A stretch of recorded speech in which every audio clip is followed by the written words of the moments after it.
Hi again, everyone. Over the next couple days, we're going to be hearing stories about going on journeys. You might wonder why I have a jacket on inside the house, and that's because we're going to take a trip, and we've got to get dressed up and ready.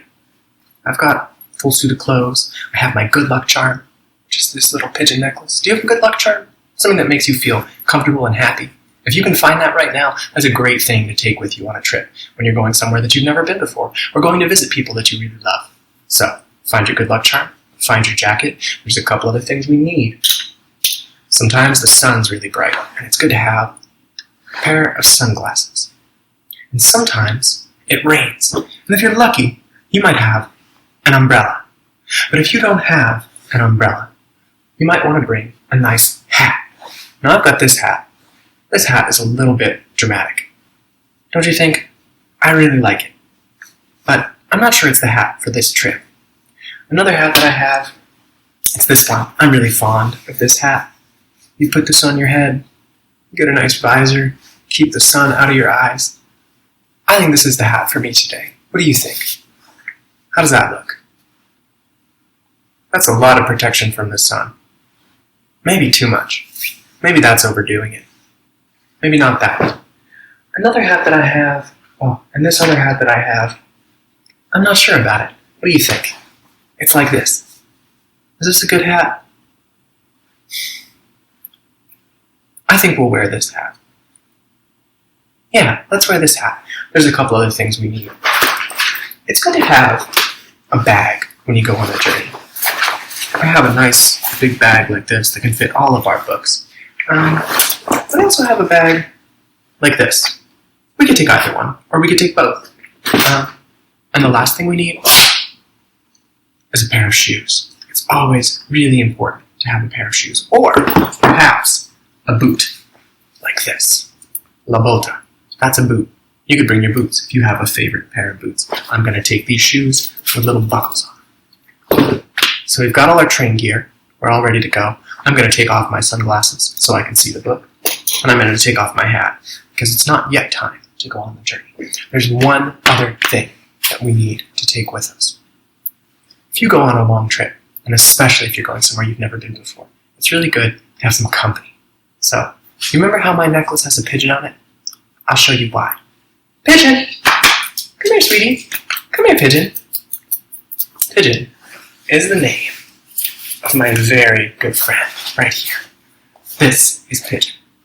This is Pigeon. Pigeon is a small black dog, and he is 8 years old. Are any of you 8 years old? Well, when you get to be Pigeon's age, sometimes you don't really want to go on a long journey. And he might not look like he's particularly excited about the trip that we're about to take. But luckily for him, he doesn't even have to leave his house to go on this trip. On this trip, we're going to take a ride on 2 little trains. Do you see this train up here? That's a train that a friend of mine sent a picture of. That train is in a state called Utah. And Utah is way out west, which means that you would drive out of the state of Rhode Island, where we live, and you drive through a lot of states like Connecticut, New York, Ohio, Iowa, and eventually you would get to a state called Utah. Utah's in the west. And these 2 little trains, they're going west. Let's all get aboard. Now, there's one thing that we need to get ready to do before we get on the train. And it's not just putting our hat back on, although that would be good. And I suppose we could put back on our sunglasses, but you put yours on, and I'm going to keep mine in my pocket so that I can see the book. How does that sound? And if yours stop you from seeing the book, you can take them off to look at the pictures. The sun's not too bright today. The other things that we need to learn to do, we need to learn to make the sounds of a train so that we can help the train get on its way. One of those sounds is a whistle. Do you know how to whistle? If you can, that's great. If not, you have plenty of time. But you could try. Take your lips, put them like that, and pull air in through the little hole. Go. Pigeon's interested in that. Or you can put your lips together like that, and you can blow air out through the little hole. You can go. Yeah, he's really interested in that. And so that's one sound. You can make a whistle, that's great. But another sound that a train whistle makes is a Toot, toot. And sometimes it's nice to go toot, toot. So if you can make that sound a little too, that's great. And there's one other sound, and it's two sounds. One part of it is the sound of the wheels getting going, and they go chunk, chunk, chunk, chunk, chunk, chunk,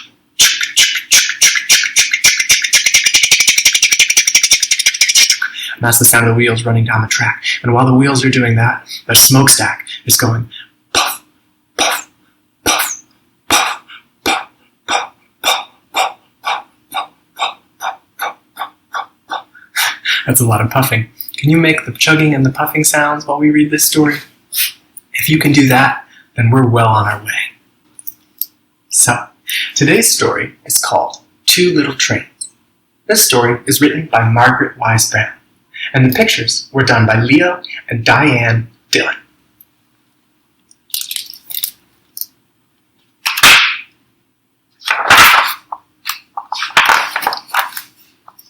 Two little trains.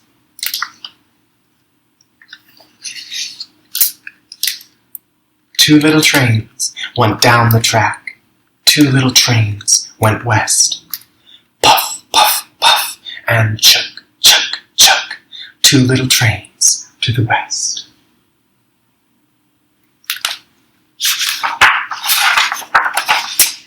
One little train was a streamlined train. Puff, puff, puff, to the west. And one little train was a little old train. Chunk, chunk, chunk, to the west. Look down, that long steel track. That long steel track to the west.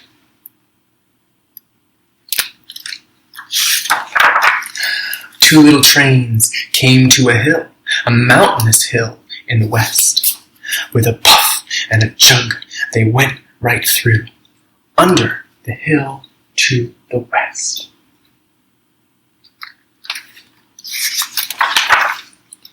Look through that long dark hill to the west.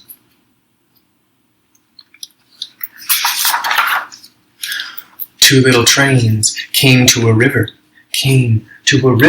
going west. And with a puff, puff, puff, and a chunk, chunk, chunk, they went over the river to the west. Have you got a river like that in the home where you live?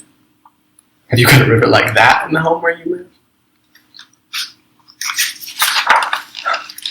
Look down below the bridge at the deep, dark river going west.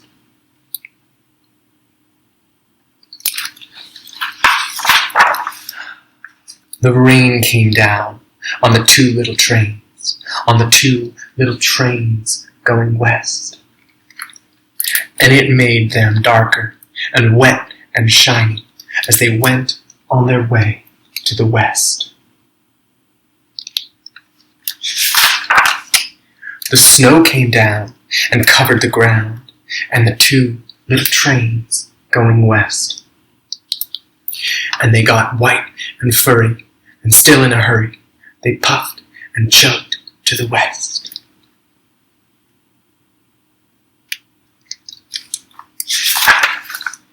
The moon shone down on a gleaming track, and the two little trains going west.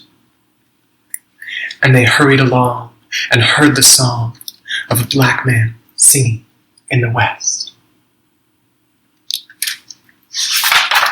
Look down, that long steel track where you and I must go. That long steel track and strong crossbars before we travel home.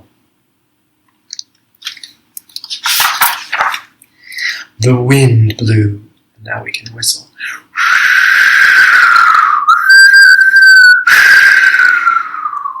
And the dust, it flew around the two little trains going west.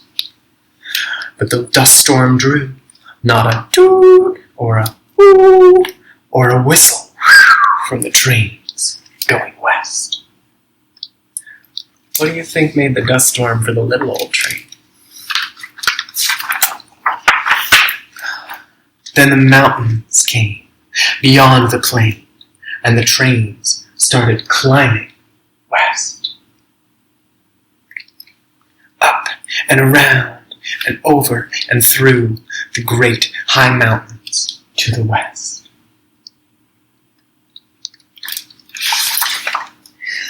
The ocean was big, the ocean was blue, beyond the land in the west.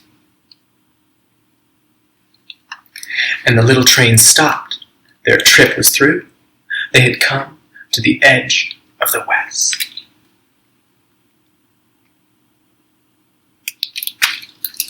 And that is the story of Two Little Trains by Margaret Wise Brown.